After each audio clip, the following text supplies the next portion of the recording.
सबसे ऊपर चल जाना, हिस्ट्री संस्कृत याद करो।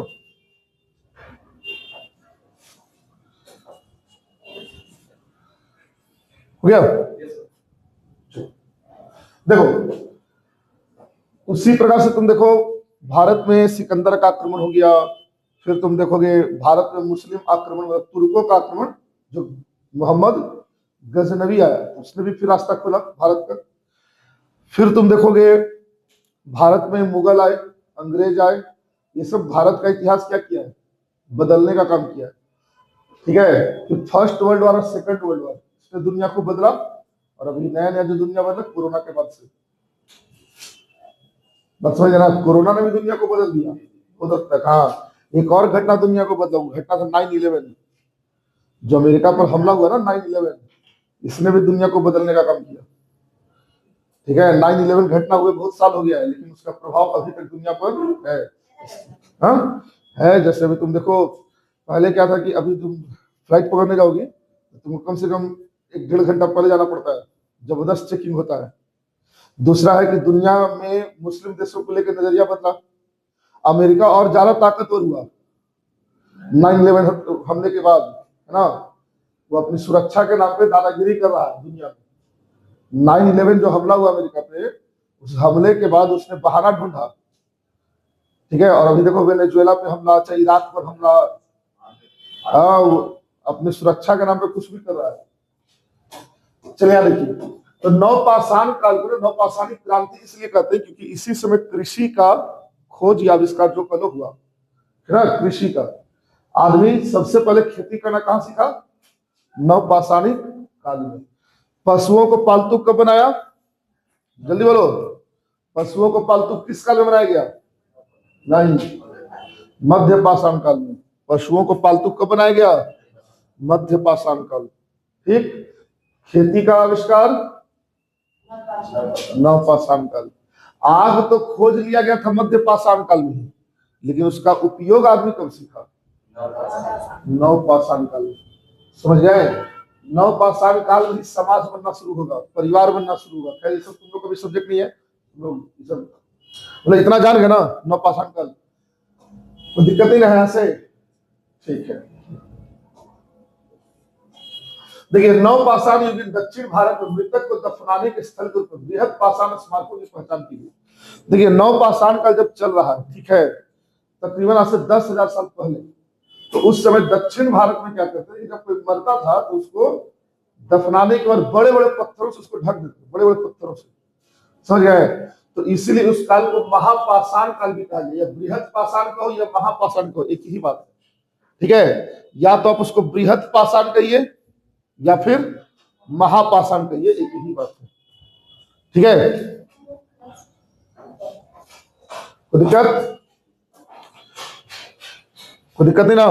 बृहद पाषाण या महापाषाण क्यों कहा गया, मरने के बाद व्यक्ति को दफनाते या जलाने के बाद उसको बड़े बड़े चट्टानों से ढक देते थे। ठीक है, जितना बड़ा चट्टान हो समझो उतना ही बड़ा आदमी था, उतना ही अमीर आदमी था। ठीक है, छोटा चट्टान हो तो छोटा आदमी। तो उस समय अमीरी गरीबी का फर्क किससे पता चला, ठीक है ना।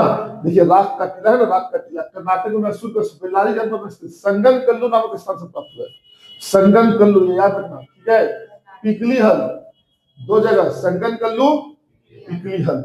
समझ गया, कौन सा स्थल है, महापाषाणिक स्थल है, महापाषाणिक।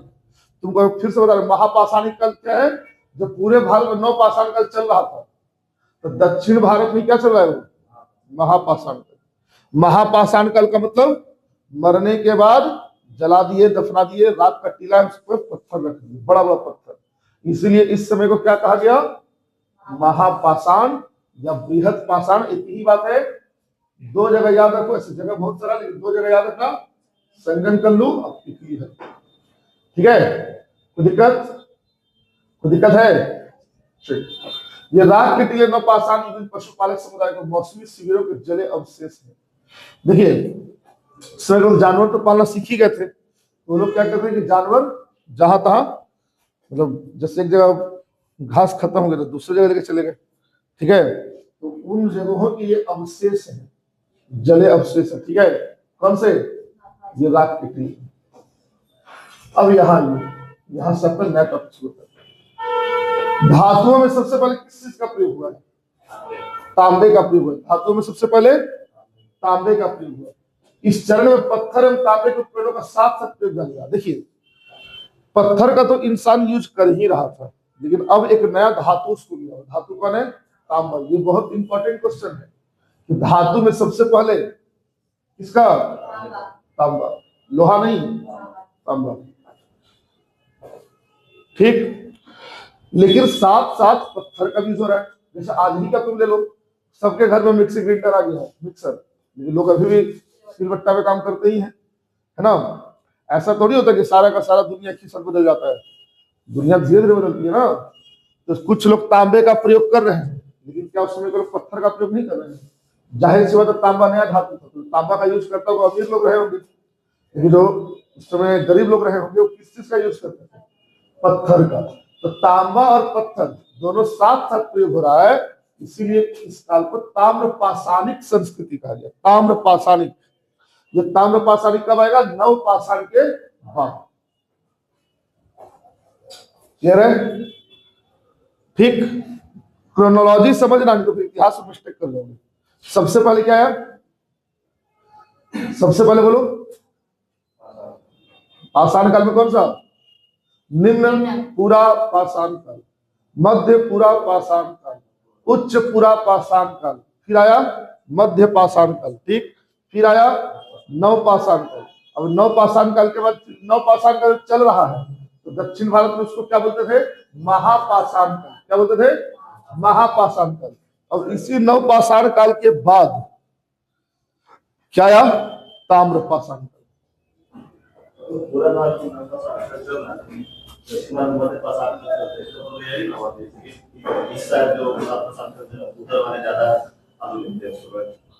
देखो, एक बात तुम जान लो, पूरे समय में एक ही काल स्टार्ट नहीं हो रहा था। कोई ऐसा खास समय नहीं है कि जैसे 1 जनवरी तो पूरा भारत 2026 आ गया। ठीक है, भारत में किसी किसी जगह पे नव पाषाणिक काल चल रहा है, तो किसी जगह पे ताम्र पाषाणिक चल रहा है। मतलब जहां तांबे का खोज हो गया तो वहां क्या कह दिया गया? ताम्र पाषाणिक। जहां तांबे का खोज नहीं हुआ, जैसे तांबा का खोज का, तो राजस्थान में तांबा खुद दिखेगा, बिहार में तो नहीं दिखेगा। तो जाहिर सी बात है कि तुम देखोगे राजस्थान में ताम्र पाषाणिक काल आ गया, तो बिहार में भी क्या ही चल रहा है? नव पाषाणिक चल रहा है। दक्षिण भारत में क्या चल रहा है? महापाषाणिक चल रहा है। समझ गए? ऐसा नहीं है कैलेंडर चेंज हो गया 1 तारीख के बाद 2026 में घुस गए। भारत के किसी हिस्से में नव पाषाण काल चल रहा है, किसी हिस्से में ताम्र पाषाण चल रहा है, अब किसी हिस्से में नव पाषाण चल रहा है, किसी हिस्से में ताम्र पाषाण चल रहा है। तो दिक्कत है नहीं। तो इसी को बोल रहे कैलकुलेटिव एज, कल्चर भी कहा था, एज भी कहते हैं। ताम्र पाषाणिक का तो पत्थर एवं तांबे के प्रयोग की अवस्था। भारत में ताम्र पाषाण युग की बस्तियां दक्षिण पूर्वी राजस्थान, ध्यान दीजिएगा, क्योंकि तांबा सबसे ज्यादा कहाँ है? राजस्थान में ही है। पश्चिमी मध्य प्रदेश, पश्चिमी महाराष्ट्र और दक्षिण पूर्वी भारत में पाई गई है। दक्षिण पूर्वी राजस्थान में 2 पुरा स्थलों की खुदाई हुई है, ये है आहार और गिलोंद, याद रखिएगा। ठीक है, ये 2 ताम्र पाषाणिक स्थल है। कौन कौन? आहार और गिलोंद। 2 ताम्र पाषाणिक स्थल में कौन कौन? आहार और गिलोंद। कोई दिक्कत नहीं? ठीक, तो तुमसे पूछ देगा लंकनाज बोलो, लंकनाज किस काल का है? नहीं, हाँ, किस काल का है? काल बोलो। चिरांद,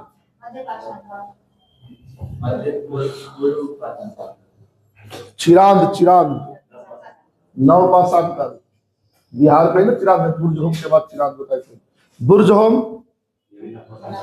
गुप्त कराल, सेनुआर,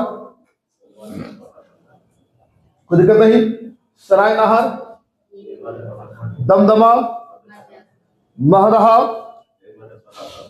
क्लियर, पिकलीहल,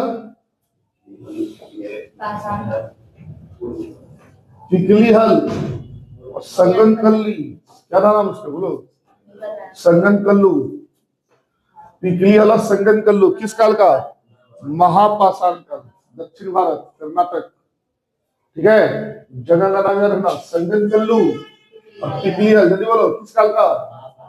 देखो तुम लोग एग्जाम यही सब पूछेगा, इतना तो बस समझा रहे हैं तुम लोग को हम, ताकि सब याद रखने में सुविधा हो, ठीक है। लेकिन परीक्षा में तुमसे सब पूरा थोड़ी पूछ देगा सब, है ना। तुमसे बस पूछ देगा कि निम्नलिखित में से कौन सा स्थल महापाषाणिक है, आपको पिकली और संगम का याद रखना है। निम्नलिखित में से कौन सा स्थल मध्य पाषाण काल से संबंधित है, तो सराय नहार, दमदमा, महदहा, लंगनाज, आपको याद रखना है। निम्नलिखित में से कौन सा स्थल पूर्व पाषाण काल से संबंधित है, तो पल्लवरम, अतिरम, पक्कम, तुमको याद रखना है। निम्नलिखित में से कौन सा स्थल नवपाषाणिक स्थल से संबंधित है, तो सेनवार, चिराद, बुर्जहोम, गुफा कराल, याद रखना है। बोलो समझ आ रहा बात। निम्नलिखित में से कौन सा स्थल ताम्र पाषाणिक स्थल है, जहां तांबा मिला है, तो बोलो अहाड़ और गिलुंद। अब बोलिए क्या दिक्कत है, वहां पे घाटी है बनास घाटी, इसलिए सब बनास संस्कृति में कहते हैं। तो तुम सब सिंपल से क्वेश्चन पूछेगा कि निम्नलिखित में से कौन सी संस्कृति तांबे के प्रयोग से संबंधित है, बनास संस्कृति, क्योंकि बनास घाटी है वहीं पे मिला है तांबा का यूज, वहां पे सबसे पहले यूज हुआ भारत में, बनास घाटी के अंतर्गत। बोलिए क्या दिक्कत है, समझ रहे एग्जाम में क्वेश्चन क्या आएगा। अब इसको तुम बैठ कर रटोगे तो कुछ नहीं समझ में आएगा कि क्या है ताम्र पाषाणी, क्या है तांबा, क्या है महापाषाण, है ना। अब समझ गए तो याद रखने में सुविधा होगा, ठीक है। निम्नलिखित में से कौन सा स्थल, जल्दी बोलो, तांबे के प्रयोग से संबंधित है, अहाड़ और गिलुंद। बनास घाटी का संबंध किससे है, ताम्र पाषाण से, बोलो है कि नहीं। जिस युग में इंसान तांबे और पत्थर दोनों का समान रूप से उपयोग करता था, उस काल को क्या कहते हैं, ताम्र पाषाण कहते हैं। ताम्र मतलब तांबा, पाषाण मतलब पत्थर, दोनों का उपयोग साथ साथ है। बोलो कोई दिक्कत है। अहाड़ कहाँ है, राजस्थान में। गिलुंद कहाँ है, राजस्थान में, ठीक। दोनों का संबंध किससे है, बनास संस्कृति से। बनास संस्कृति का संबंध किससे है, तांबे के प्रयोग से, ठीक। ताम्र पाषाणिक स्थल है। अहाड़ का प्राचीन नाम क्या था, ताम्बवती। अहाड़ का प्राचीन नाम ताम्बवती, अर्थात तांबा वाली जगह। यहाँ के मकान पत्थर की चार दीवारी से घिरे हुए हैं। अहाड़ के पास गिलुंद में मिट्टी की इमारत बनी है, कहीं कहीं पक्की ईंटें भी लगी। गिलुंद में तांबे के टुकड़े मिलते हैं। अहाड़ संस्कृति अन्य ताम्र पाषाणिक संस्कृतियों से भिन्न है, ठीक है, क्योंकि जहां दूसरे केंद्रों पर लाल और काले लेप के विभाग बने हैं, वहीं यहाँ पर इस लेप के ऊपर सफेद रंग से चित्रकारी की गई है। ये सब जरूरी नहीं तुम लोग की। पश्चिमी मध्य प्रदेश में मालवा, ध्यान दीजिए, अहाड़ और गिलुंद कहाँ है, राजस्थान में। अब आ जाओ मध्य प्रदेश में, कौन कौन जगह, मालवा, कायथा, एरन और नौदातुरी प्रमुख स्थल है। यह है मध्य प्रदेश में भी मिला है तांबा वाला जगह, जब तांबा यूज होता था। कौन कौन, जल्दी, मालवा, कायथा, एरन, नौदातुरी। कायथा संस्कृति कहेंगे ताम्र पाषाणिक स्थल है, कायथा संस्कृति पढ़ोगे आगे, ठीक। नवदा टोली, मालवा संस्कृति में क्या है, वह तांबे के प्रयोग से संबंधित है, ठीक है। मतलब तांबे वाला जगह कौन कौन तुम लोग पढ़ा। अहाड़ गिलुंद ताम्र पाषाणिक है, कहाँ मिला तुमको, राजस्थान में, ठीक है। मालवा, एरन, ठीक है। कायथा, ठीक है, बहुत अच्छा। नवदा टोली, कोई दिक्कत नहीं, ठीक है। किस प्रकार के स्थल है, ताम्र पाषाणिक स्थल है। बनास संस्कृति का संबंध किससे है, मालवा संस्कृति का संबंध किससे है, कायथा संस्कृति का संबंध किससे है। तुम्हारा एक भी क्वेश्चन अगर पाषाण से पूछ दिया तो छूटेगा नहीं, बहुत डीप में तुमने पढ़ दिया है। लंगनाज का संबंध किससे है, बहुत बढ़िया, मध्य पाषाणिक। गुप्त कराल का संबंध किससे है, किस जगह है गुप्त कराल, बुर्जहोम, मानव के साथ कुत्ते को दफना जाने का साक्ष्य, कौन सा जगह, बुर्जहोम। गर्तावास क्या है, गर्तावास, गड्ढा में आदमी घर बनाया, सबसे पहले कहां बनाया, बुर्जहोम। जम्मू कश्मीर नहीं कहिएगा, बुर्जहोम, ठीक है। जम्मू कश्मीर तो उसका आधुनिक स्थिति है ना, आपने पुराना स्थिति पूछेगा, ठीक है। देखिए इसका उत्खनन एचटी संकालिया ने कहा था, मिट्टी, बांस, फूस, ये सब तो ठीक है, ये सब पता नहीं। तो यहाँ देखो, कायथा संस्कृति हड़प्पा संस्कृति की कनिष्ठ समकालीन है। कायथा संस्कृति का संबंध किससे है? ताम्रपाषाणी का स्थल है, अभी बात की देखो। कायथा संस्कृति का संबंध किससे है? ताम्रपाषाण से। देखो लिखा था ना यहाँ पे कायथा, एक होगा कायथा, क्या है कायथा? ठीक है, तो जैसे बनास संस्कृति का संबंध किससे है? ताम्रपाषाण से। ठीक, कौन से राज्य में है? कायथा संस्कृति का संबंध किससे है? ताम्रपाषाण। ठीक है, किस जगह से संबंधित है? मध्य प्रदेश से। ठीक है ना, कोई दिक्कत? क्या बदल गया? अच्छा, उसको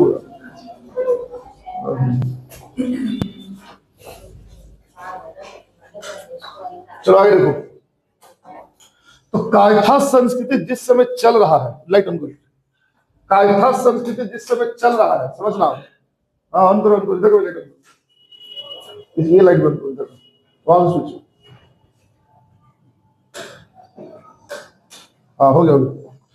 जिस समय कायथा संस्कृति चल रहा है ना, तो समझ लो कि उस समय हड़प्पा संस्कृति का शुरुआती चरण है। क्योंकि हड़प्पा संस्कृति किस धातु का यूज करता था? कांसा का। उसको कांस्य युग कहा गया है। कांसा बनता किससे है? तांबा और टीन को मिला के। तांबा जस्ता मिलाएगा तो पीतल बन जाएगा। तांबा में टीन मिला दो, क्या बन जाएगा? कांसा। समझे? तांबा में टीन मिला दिए, कांसा। ठीक है, तो जब तक तांबा का ज्ञान नहीं होगा तो कांसा का ज्ञान कैसे होगा? कांसा बनाने के लिए तांबा चाहिए ना। तांबा का यूज सबसे पहले कौन कर रहा है? यही ताम्रपाषाण के लोग कर रहे हैं। बोलो, कोई दिक्कत है किसी को? देखिए, इसके मृत भांडों में कुछ प्राक हड़प्पाई लक्षण है। प्राक हड़प्पाई लक्षण का मतलब होता है कि हड़प्पा संस्कृति अब धीरे धीरे शुरुआती चरण में आ रहा है। ठीक है, ये जो कायथा संस्कृति है, यही का कुछ कुछ लक्षण तुमको कहाँ मिलेगा? हड़प्पा संस्कृति मिलेगा। इसके बर्तनों में, मृत भांड मतलब मिट्टी के बर्तन। ठीक है, जो शुरू में जब हड़प्पा सभ्यता जो स्टार्ट हुआ था, तो जो हम मिट्टी के बर्तन मिले हैं वो मिलते जुलते हैं किससे? कायथा संस्कृति से। ठीक है, इसीलिए कहा गया कायथा संस्कृति इसकी छोटी बहन है। किसकी? हड़प्पा संस्कृति। या यूं कह सकते हो कि कायथा संस्कृति वाले ही लोग आगे चल के हड़प्पा संस्कृति में कन्वर्ट हो रहे हैं। ठीक है, तो दिक्कत है कैसे करें? मिट्टी के बने बर्तनों के आधार पर। साथ ही इस पर हड़प्पाई प्रभाव भी दिखाई देता है। इस संस्कृति के लगभग 40 बस्तियां मालवा क्षेत्र से प्राप्त हुई है, जो अत्यंत छोटी छोटी है। इसके लिए आपको ध्यान देना है। ये आपको याद रखना है, जहां जहां स्टार मारा वो सब एग्जाम में पूछा हुआ क्वेश्चन है। मालवा संस्कृति अपने मृत भांडों की उत्कृष्टता के लिए जानी जाती है। मालवा संस्कृति का संबंध है ताम्रपाषाण से, खासी साथ ही साथ किससे? मृत भांड, और मिट्टी का जो बर्तन बनता था वो बहुत सुंदर सुंदर बर्तन बनाते थे। ठीक है, तो इसीलिए मालवा संस्कृति इसलिए जाना जाता है मृत भांडों की उत्कृष्टता, मतलब मिट्टी के बर्तन बहुत सुंदर सुंदर। ठीक है, मध्य प्रदेश में कायथा और एरन है, पश्चिमी महाराष्ट्र में इनाम गांव है।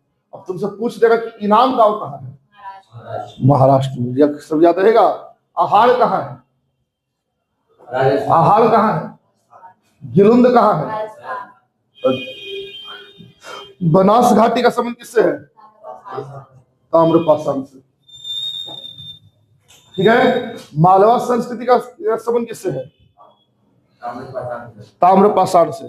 ठीक है, ये मालवा संस्कृति किस राज्य में है आज के टाइम में? मध्य प्रदेश। कहाँ है? मध्य प्रदेश में। ठीक है, इनाम गांव कहाँ है? महाराष्ट्र में। ठीक, किस संस्कृति को हड़प्पा सभ्यता की छोटी बहन कहा जाता है? इसको कायथा। इसको कायथा संस्कृति। दिक्कत है। ठीक, पश्चिमी महाराष्ट्र के प्रमुख पूरा स्थल है अहमदनगर जिले में जोरवे, निवासा और दायमाबाद। याद रखना कौन कौन? पश्चिम महाराष्ट्र में कौन कौन जगह मिला है? ये अहमदनगर छोड़ो, जोरवे, निवासा, दायमाबाद। ठीक है, जोरवे कहाँ है? महाराष्ट्र। दायमाबाद कहाँ है? इनाम गांव कहाँ है? महाराष्ट्र। निवासा कहाँ है? क्या खासियत है? वही ताम्रपाषाण के स्थल। ताम्रपाषाण के स्थल, तांबा और पत्थर का साथ साथ उपयोग। ठीक, तो अब जरा एक फाइनली बताओ, राजस्थान में कौन सा जगह है? अहाड़ और गिलोन। क्लियर? किस प्रकार के स्थल हैं? ताम्रपाषाण। ठीक। कौन सी घाटी है वहां पे? बनास घाटी। इसीलिए इस घाटी को क्या, इस संस्कृति को क्या कहते हैं? बनास संस्कृति। कोई दिक्कत नहीं है। दूसरा बोलो, मध्य प्रदेश में कौन कौन जगह मिला है ताम्रपाषाणी? कायथा, एरन, और बोलो नवदा टोली, है ना, मालवा। मालवा। ठीक। मालवा संस्कृति किस लिए फेमस है? मृद भांड, मतलब मिट्टी के सुंदर सुंदर बर्तन बनाने के लिए। बोलिए, कायथा संस्कृति का संबंध किससे है? ताम्रपाषाण से। ठीक। महाराष्ट्र में कौन कौन से मिले ताम्रपाषाणी के स्थल? जोरवे, नेवासा, दायमाबाद, इनामगांव। जोरवे, नेवासा, दायमाबाद, इनामगांव। बोलिए, कोई दिक्कत? सब लिख लीजिएगा आप लोग। महाराष्ट्र की ताम्रपाषाण का जोरवे संस्कृति, नेवासा, आप इसको ऐसे समझिए कि महाराष्ट्र में जो ताम्रपाषाण कालीन संस्कृति, उसको जोरवे संस्कृति कहते हैं। महाराष्ट्र में जो ताम्रपाषाण कालीन संस्कृति मिली है उसे क्या कहते हैं? जोरवे संस्कृति। तो जोरवे संस्कृति कहाँ है बच्चों? महाराष्ट्र। बनास संस्कृति कहाँ है बच्चों? बनास संस्कृति कहाँ है? राजस्थान। पक्का? कायथा संस्कृति कहाँ है? वाह, बहुत बढ़िया, अच्छा लगा। फिर से, बनास संस्कृति कहाँ है? पक्का? कायथा संस्कृति? बहुत बढ़िया, बहुत बढ़िया। और जोरवे संस्कृति? तीनों का संबंध किससे है? बहुत बढ़िया, बहुत बढ़िया, बहुत अच्छा, क्लियर हो गया आप लोग का टॉपिक। ठीक है। जोरवे संस्कृति किस लिए फेमस है? जोरवे संस्कृति किस लिए फेमस है? ताम्रपाषाण के लिए। मालवा संस्कृति किस लिए फेमस है तो ये ताम्रपाषाण के लिए, लेकिन मिट्टी के बर्तनों के लिए फेमस है। कायथा संस्कृति कहाँ है? किस लिए फेमस है? ठीक है, बहुत बढ़िया, याद हो गया। चलिए यहां देखिए। अब ये क्वेश्चन इंपॉर्टेंट है कि ताम्रपाषाण काल में, है ना, जो लोग मर जाते थे, जो मृतक होते थे, उनको उत्तर दक्षिण दिशा में दफनाते थे। उत्तर दक्षिण दिशा। आज देखोगे आधुनिक काल में भी, आज के टाइम में भी जब लोग मर जाते हैं तो उसको उत्तर दक्षिण में कहा जाता है। बताइए कहां से कल्चर चला रहा है? आज भी आधुनिक समय में जब व्यक्ति मरता है तो उसको कैसे लिटाते हैं? उत्तर दक्षिण, है कि नहीं? सिर उत्तर की तरफ। ताम्रपाषाण काल में जो महाराष्ट्र में, है ना, या ये यूं कहिए जोरवे संस्कृति में जो लोग मिले हैं मरे हुए कब्र में, वो कैसे लेटे हुए हैं? उत्तर से दक्षिण दिशा। घरों के फर्श के नीचे दफना जाने के साथ चिपकाते हैं। आरंभिक ताम्रपाषाण अवस्था की नाम अवस्था में चूल्हों से बड़े बड़े कच्ची मिट्टी के मकान और गोलाकार गड्ढे वाले मकान मिले हैं। ये सब उतना जरूरी, जो जरूरी तुमको बता देते हैं।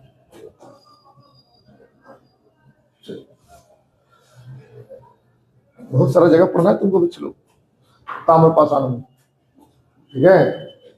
देखिए, अब आप लोग फिर से हमें रिवीजन करवा रहे हैं। फिर से एक बार रिवीजन किए तो हम लोग फिर चलेंगे पूर्वी भारत। अभी तक हम लोग पश्चिमी भारत में घूम रहे हैं। बनास संस्कृति, जगह का नाम बताओ। अहाड़ गिलुंद। ठीक। कायथा संस्कृति, जगह का नाम बताओ। एरन, मालवा, कायथा, है ना, और नवदा टोली मध्य प्रदेश। ठीक। महाराष्ट्र में इसको क्या बोलते हैं? जोरवे संस्कृति। क्या क्या इसमें आता है? इनामगांव, नेवासा, जोरवे। ठीक, क्लियर। ये सब कौन सा स्थल है? ताम्रपाषाणिक स्थल है। ठीक। चिरांद का संबंध किससे है? चिरांद का संबंध किस काल से है? नवपाषाण काल से। किससे संबंधित है? नवपाषाण काल से। कोई दिक्कत नहीं। ठीक है। बुर्जोम का संबंध किससे है? किससे? ठीक है, मध्य। क्या क्या फिश के क्या? चिरांद ना। बुर्जोम। बुर्जोम का संबंध किससे है? नवपाषाण काल से। बुर्जोम का संबंध नवपाषाण काल से।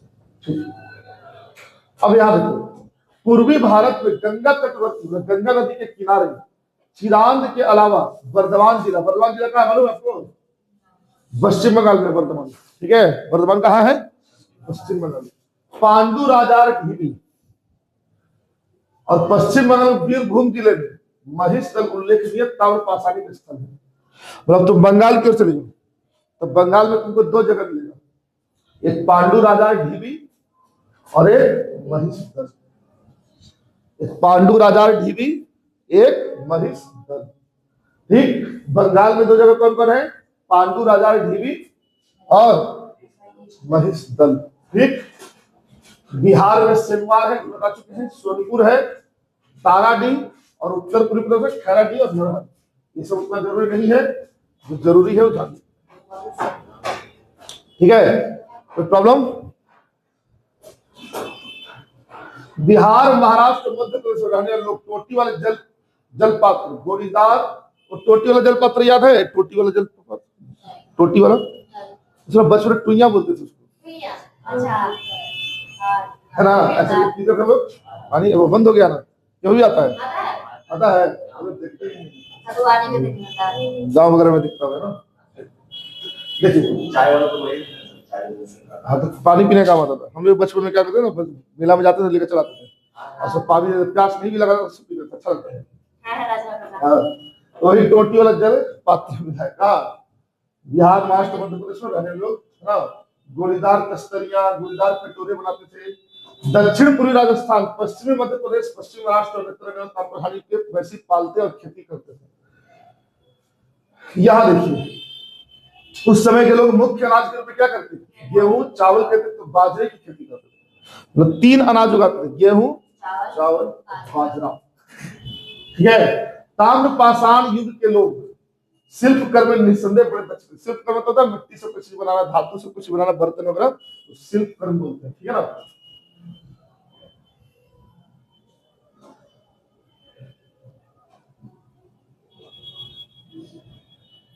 चलो यहाँ देखो, मालवा और राजस्थान में मिली, मालवा कहाँ है? मध्य प्रदेश में ना।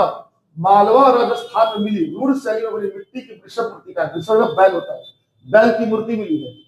तो लोग मानते हैं कि भाई जो वृषभ, जो सांड धार्मिक पंथ का प्रतीक था, उसमें लोग सांड की पूजा करते रहे, ऐसा लोग मानते हैं। ठीक है, क्योंकि वहां पर क्या मिला है? मिट्टी के काफी ज्यादा ये सब मूर्ति वगैरह मिला है बैल का। ठीक है, पश्चिमी महाराष्ट्र की चंदौली और नेवासा बस्ती में कुछ बच्चों के गले में तांबे के मनके का हार पहना कर दफनाया गया। मानते हैं लोग कि हो सकता है लोग, उन लोगों का ऐसा बिलीव रहा होगा इन सब चीजों में, है ना? तांबे, ये लॉकेट वगैरह बनाते, और ये सब तुम्हारी बदल याद रखो।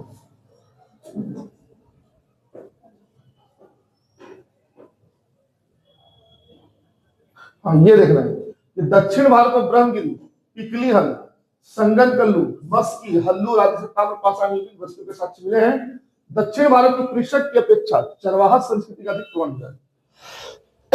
दक्षिण भारत में किसान कम, चरवाहा कल्चर ज्यादा दिखा है, क्योंकि वहां की मिट्टी उस समय खेती के लिए उपयुक्त नहीं थी, चरवाहा ज्यादा दिखे वहां पे। ठीक है, भारत में सबसे पहले 1861 ईस्वी में लेजेंडर कनिंघम को पुरातत्व सर्वेक्षक के रूप में नियुक्त किया गया था। 1871 ईस्वी में पुरातत्व सर्वेक्षण को सरकार के विभाग के रूप में गठित किया गया था। लॉर्ड कर्जन के समय, याद रखिएगा, जो आजकल हम भारतीय पुरातत्व सर्वेक्षण जो विभाग देख रहे हैं, इसको आधुनिक रूप देने का काम कौन किया है? लॉर्ड कर्जन के टाइम, है ना? केंद्रीकृत कर जॉन मार्शल को उसका प्रथम महानिदेशक बनाया गया था। तो भारतीय पुरातत्व सर्वेक्षण का या विभाग का पहला अध्यक्ष कौन बना? पहला महानिदेशक कौन बना? बोलो, जॉन मार्शल। यही जॉन मार्शल सिंधु घाटी सभ्यता का पता लगाया था। इसे जॉन मार्शल के टाइम में सिंधु घाटी सभ्यता का पता चलता है। बोले कोई प्रॉब्लम है किसी को? इतना आप लोग समझ गए, इसमें कोई दिक्कत नहीं है।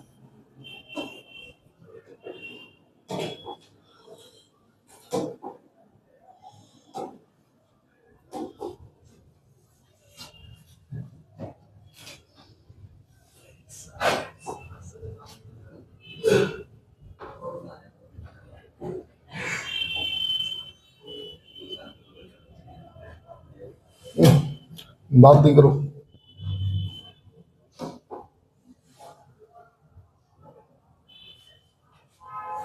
चलिए यार देखिए, सबसे पहले आप लोग आइए पूर्व पाषाण कालीन स्थल। अब इसको तो मैं उतार दू। पूर्व पाषाण कालीन कौन कौन है? पल्लवरम और अति कम। ठीक है। फिर मध्य पूर्व पाषाण कालीन स्थल लंघनाज ना लंघनाज महदहा महदहा दमदमा सराय नाहर। ठीक है।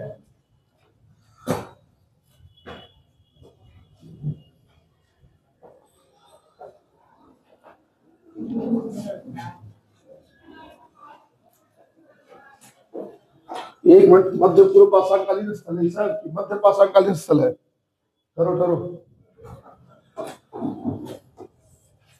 मध्य पाषाणकालीन स्थल।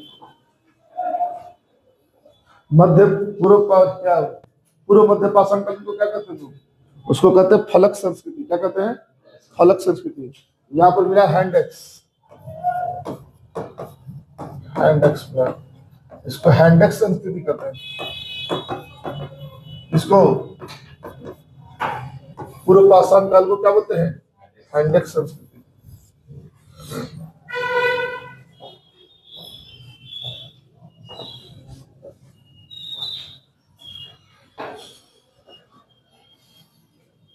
हो गया?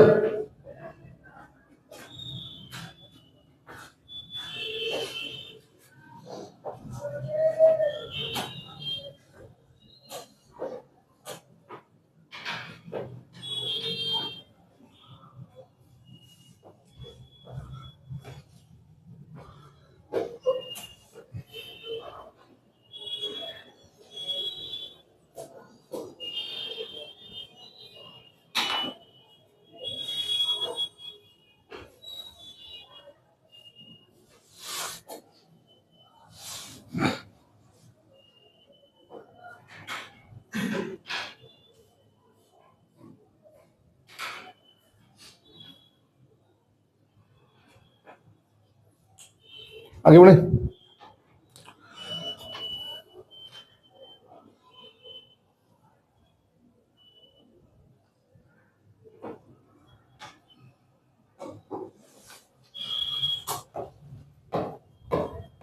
नवपाषाण कालीन स्थल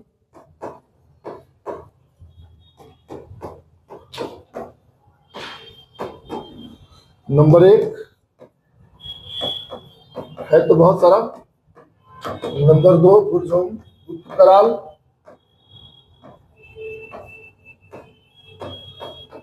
गुप्त कराल। नंबर 3 शिरांग। ठीक है। नंबर 4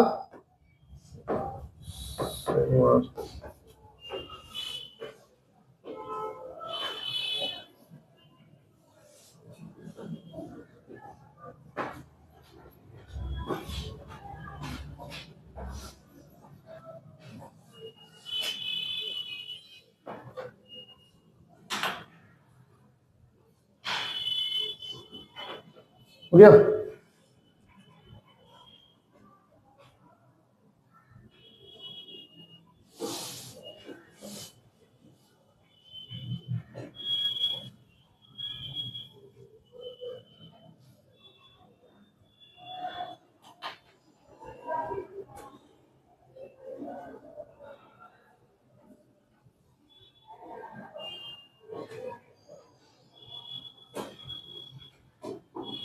ताम्रपाषाण में कौन पढ़ा जाएगा?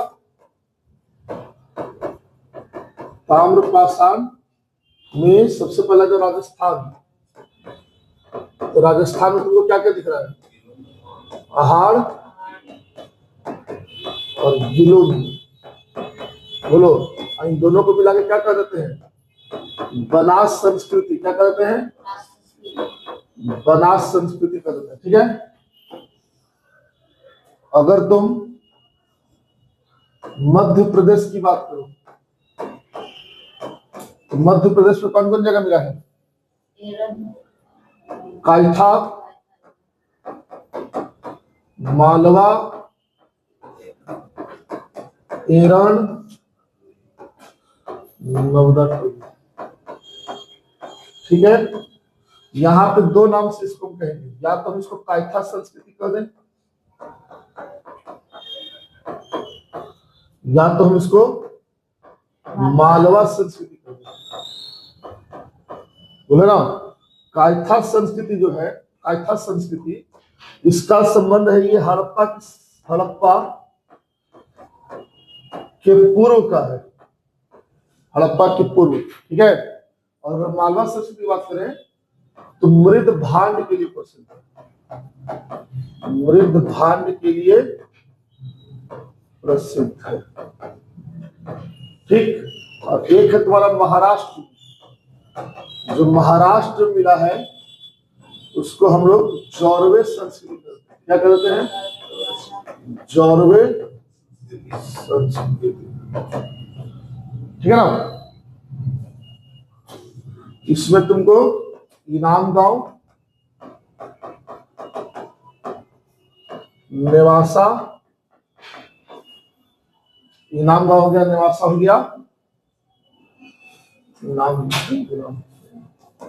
नेवासा हो गया, इनाम गांव हो गया, और तुम्हारा जौरवे तो है ही, है ना, दाइमाबाद हो गया। तो जल्दी बताना।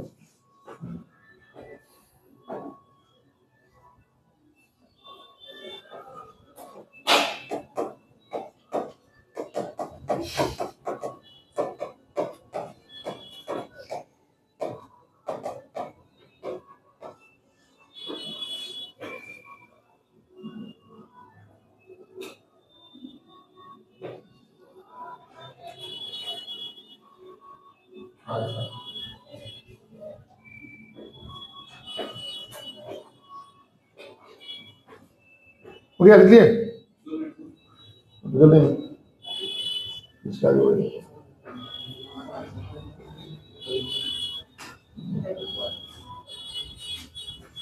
इशू का इशू बोलो।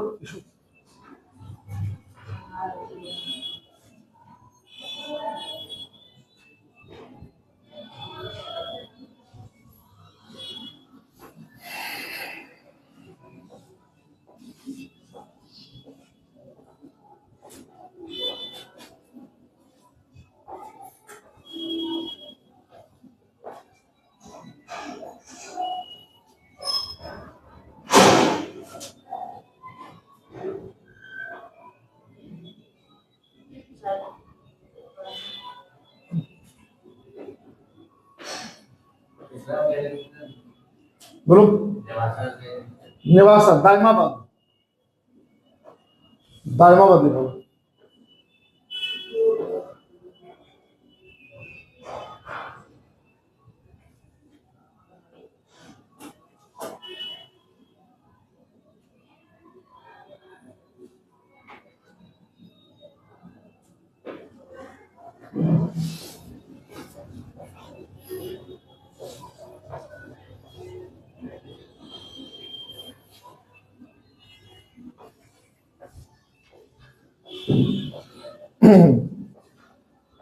ये चैप्टर आपका खत्म हो गया। ठीक है, अब इससे कोई भी क्वेश्चन आएगा तुम्हारा नहीं छूटना चाहिए। ठीक है, महापाषाण कालीन स्थल, महापाषाण कालीन, इसको हटा दें। महापाषाण कालीन स्थल की अगर बात करो जो कि दक्षिण भारत में, तो दो नाम तुमको याद रखना, एक संगनहल्लू,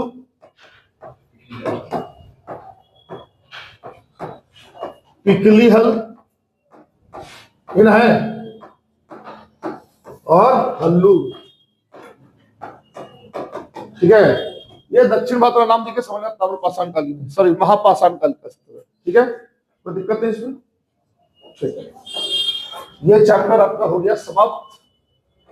अब इसका क्वेश्चन बनाइए, आपका क्वेश्चन नहीं छूटेगा।